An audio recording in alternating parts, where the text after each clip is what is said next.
Bihar police मुख्यालय की तरफ से सभी जिलों के एसपी के पास एक पत्र लिखा गया है।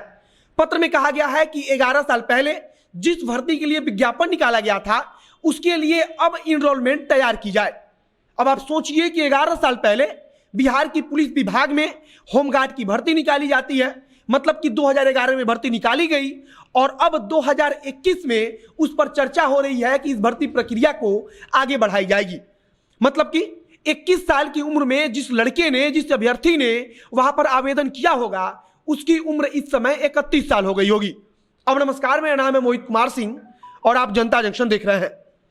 बिहार पुलिस की तरफ से एक पत्र लिखा गया है, बिहार पुलिस मुख्यालय की तरफ से सभी जिलों के एसपी को कहा गया है कि 2011 में जिस भर्ती प्रक्रिया के लिए विज्ञापन निकाला गया था अब उस भर्ती प्रक्रिया को आगे बढ़ाई जाएगी, मतलब कि उसे संपन्न किया जाएगा।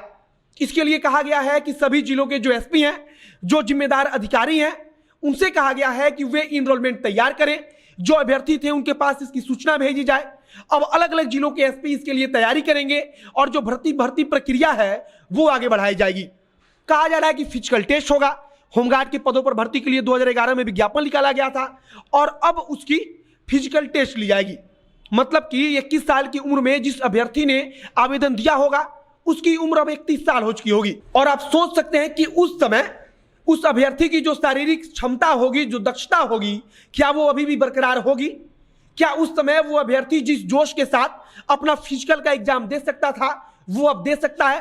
तथा इससे भी सबसे ज्यादा महत्वपूर्ण कि क्या 11 वर्ष तक कोई भी व्यक्ति आवेदन देकर, आप विज्ञापन 11 वर्ष पहले निकालते हैं तो 11 वर्ष तक कोई भी व्यक्ति, कोई भी अभ्यर्थी आवेदन देकर इस बात का इंतजार कर रहा होगा कि बिहार पुलिस होमगार्ड की भर्ती अब संपन्न कराएगी। कहने का मतलब है कि उसमें से अधिकतर अभ्यर्थियों ने अपने जीवन यापन का कोई दूसरा विकल्प तलाश लिया होगा। वे सभी कुछ दूसरे कार्यों में चले गए होंगे या फिर वे दूसरा काम कर रहे होंगे। लेकिन अब अचानक से बिहार पुलिस मुख्यालय को यह याद आता है कि हमने 11 वर्ष पहले 2011 में एक भर्ती प्रक्रिया के लिए विज्ञापन दिया था। उसमें लाखों की संख्या में आवेदन आए थे और उन लाखों अभ्यर्थियों के आवेदन को किसी रद्दी कागज की तरह कहीं फेंक दिया गया था। अब उसे याद आया है कि इस पे भर्ती करना है। इसके लिए पत्र लिखा गया है, नोटिस जारी किया गया है सभी जिलों के जो एसपी हैं, जो भी जिम्मेदार अधिकारी हैं उनके पास। अगर हम आवेदन की बात करें और केवल भागलपुर रेंज की बात करें तो बिहार के सिर्फ भागलपुर रेंज से 35,000 की संख्या में आवेदन पत्र प्राप्त हुए थे। मतलब कि केवल भागलपुर में जो 3 जिले हैं उन तीनों जिलों को मिलाकर 35,000 जो अभ्यर्थी थे उन्होंने आवेदन दिया था। और 2011 से 2021 आ चुका है और बिहार पुलिस विभाग को अब तक इस बात की याद नहीं आती है कि हमें कोई भर्ती प्रक्रिया भी आगे बढ़ानी है, उसे संपन्न करानी है।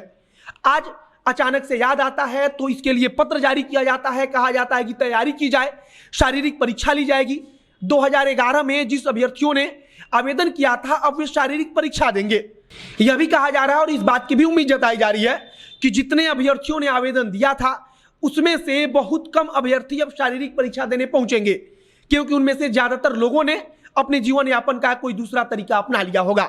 बाकी अब आप सोचिए कि कभी बीएसएससी के अभ्यर्थी यहां पर पटना की सड़कों पर प्रदर्शन करते हैं कि सालों से अटकी उनकी भर्ती प्रक्रिया को संपन्न कराई जाए, तो कभी बिहार पुलिस में शिक्षकों की भर्ती प्रक्रिया निकाल दी जाती है, वहां पर विज्ञापन निकाल दिया जाता है और जो भर्ती प्रक्रिया है उसे अटकाया जाता है। इसके बाद से शिक्षक अभ्यर्थी प्रदर्शन करते हैं और उन्हें सिर्फ आश्वासन दिया जाता है। मतलब कि बिहार सरकार के हर एक विभाग में जो भर्ती प्रक्रिया है वो कछुए की स्पीड से हो रही है। कछुआ जितनी गति से चलता है उसी गति से भर्ती प्रक्रिया हो रही है, भर्ती प्रक्रिया चल रही है। विज्ञापन निकालकर सरकार 10-10 वर्षों तक उसे भूल जाती है कि हमें अभ्यर्थियों के आवेदन पत्र का संज्ञान भी लेना है, उस पर भर्ती प्रक्रिया भी आगे बढ़ानी है। बाकी आगे इसे लेकर जो कुछ नई जानकारी आएगी उसे हम आप तक पहुंचाएंगे। इस वीडियो को यही समाप्त करते हैं। वीडियो को शेयर कीजिएगा, फेसबुक पेज को लाइक कीजिएगा। कैमरे के पीछे ओम प्रकाश खड़े हैं और मैं मोहित कुमार सिंह।